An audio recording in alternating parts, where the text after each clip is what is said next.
Welcome to Vani விட்டு சமையல். இன்றைக்கி பார்க்க போகிற ரெசிபி வந்து ஒரு ஸ்வீட்டுங்க. அதாவது இது கடலைப்பருப்பை வந்து நான் ஒரு 4 மணி நேரம் 3 மணி நேரம் மேலேயே இருக்கும் ஊற போட்டிருக்கேன். 1.5 கிலோ கடலைப்பருப்பு எடுத்து ஊற போட்டிருக்கேங்க. இது வந்து லட்டு பண்ண போகிறேன். இந்த லட்டு வந்து நம்ம பூந்தி பொரிச்சிட்டு பண்ணுற மாதிரி இல்லை. இந்த கடலைப்பருப்பு நல்லா ஊறி இருக்குது. இதை மிக்சியில் நல்லா போட்டு குறைன்னு அரைச்சி எடுத்துட்டு பகோடா மாதிரி போட்டு அதை மிக்சியில் போட்டு அதுக்கப்புறமா சர்க்கரை பாகு வச்சு லட்டு பிடிக்கணும். எப்படின்னு ஒவ்வொரு ப்ராசஸாக பார்க்கலாம். முதல்ல இந்த கடலைப்பருப்பை தண்ணி இல்லாமல் சுத்தமாக வடிகட்டிட்டு தண்ணியே ஊற்றாமல் குறைன்னு அரைச்சி எடுத்துகிட்டு வந்துடுறேன். அதுக்கப்புறமா பார்க்கலாம். இப்போ பாருங்கள் ஃப்ரெண்ட்ஸ், கடலைப்பருப்பை நான் அரைச்சிட்டு வந்துட்டேன். இதை வந்து கொஞ்சம் குறை அரைச்சிருக்கேன். இப்போ கடாயில் எண்ணெய் வச்சுருக்கேன். இது சூடானதுமே பகோடா மாதிரி போட்டு பொரித்து எடுத்துக்கலாம். ஆனால் தீயை வந்து ஹையில் வைக்கக்கூடாது, கொஞ்சம் மீடியமாக வச்சு பொரிக்கணும். கலர் ஆகக்கூடாதுங்க, வெள்ளையாகவே எடுக்கணும். ஓகேங்களா? பொரிக்கும் போது பார்க்கலாம். இப்போ பாருங்கள் ஃப்ரெண்ட்ஸ், எண்ணெய் நல்லா காஞ்சிருக்கு. இந்த மாதிரி சும்மா பகோடா மாதிரியும் போடலாம், இல்லை இப்படி தட்டி வடை மாதிரியும் போடலாம். எப்படியாவது போடலாம், ஆனால் சீக்கிரமாக பொரித்து எடுத்துருங்க.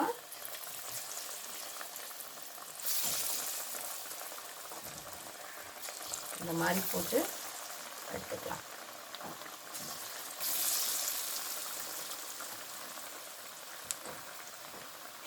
இதெல்லாம் ஃபஸ்ட்டு போட்டதெல்லாம் போதும். இந்த அளவுக்கு பொரிஞ்சாலே போதும், நல்லா இருக்குங்க. அப்போ தான் நம்ம திரும்ப நெய்யில் ஒரு வாட்டி அப்படி ஃப்ரை பண்ண போகிறோம். அதனால் ஒன்றும் இருக்காது, நல்லாயிருக்கும். ஓகேங்களா? இந்த மாதிரி பொரிஞ்சு எடுத்துக்கலாம்.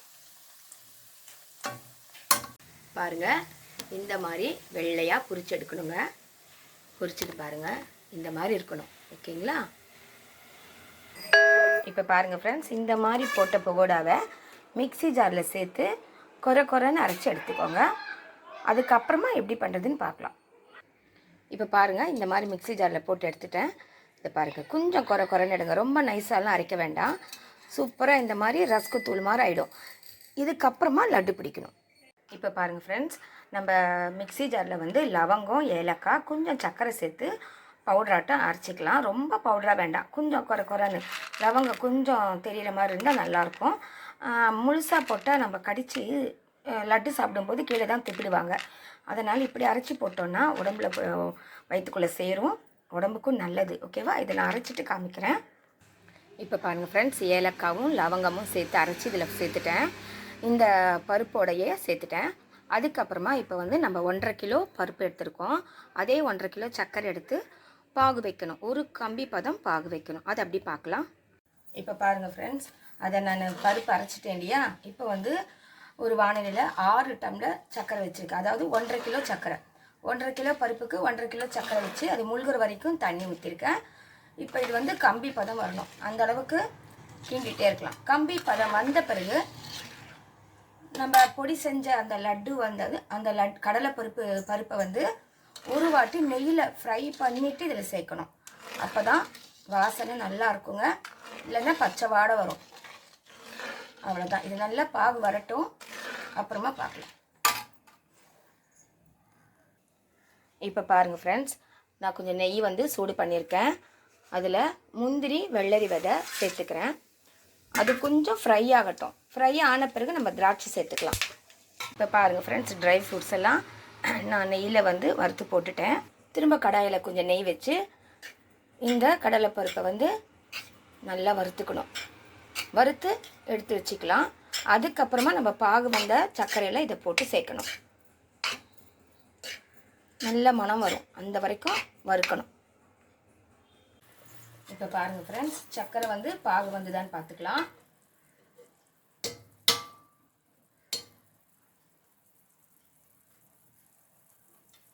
பாருங்கள், பாகு வருது. இன்னும் 2 நிமிஷத்துக்குள்ள நம்ம வந்து இந்த பூந்தி பொடியை சேர்த்துக்கலாம். சேர்த்துட்டு அப்படியே கலரணும். இப்போ பாருங்கள், அந்த லட்டு தூளை சேர்த்துட்டேன். இப்போ நல்லா கிளறணும். இதோடவே நம்ம ட்ரை ஃப்ரூட்ஸ் வறுத்து வச்சுருக்கோம் இல்லையா, அதையும் சேர்த்து அப்படியே கிளறிடலாம்.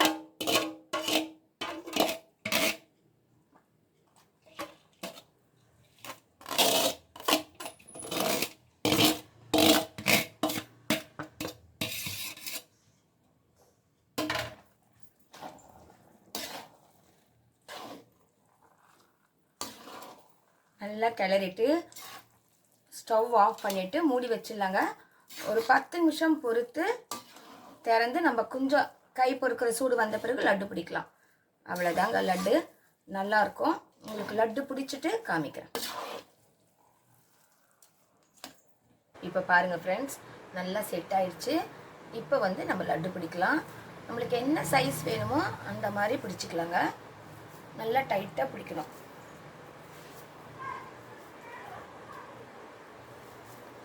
நல்லா இந்த மாதிரி டைட்டாக பிடிங்க.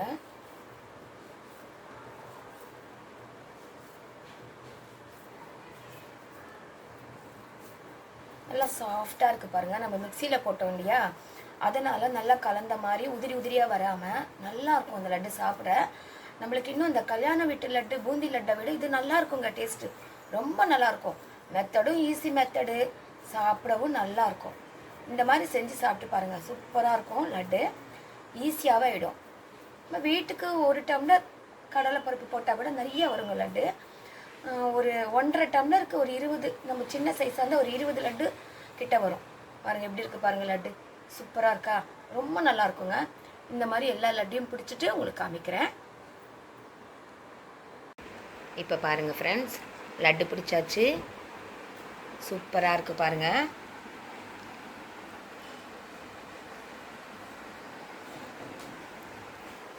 ரொம்ப சாஃப்டாக வந்திருக்கு. ரொம்ப சாஃப்டாக இருக்குது, நல்லாயிருக்கு, டேஸ்ட்டாக இருக்குது. நீங்களும் இது மாதிரி ட்ரை பண்ணி பாருங்கள். பிடிச்சிருந்தால் லைக் பண்ணுங்கள், ஷேர் பண்ணுங்கள், கமெண்ட் பண்ணுங்கள். மறக்காமல் என் சேனலை சப்ஸ்கிரைப் பண்ணுங்கள். அடுத்த வீடியோவில் சந்திக்கலாம். பாய்.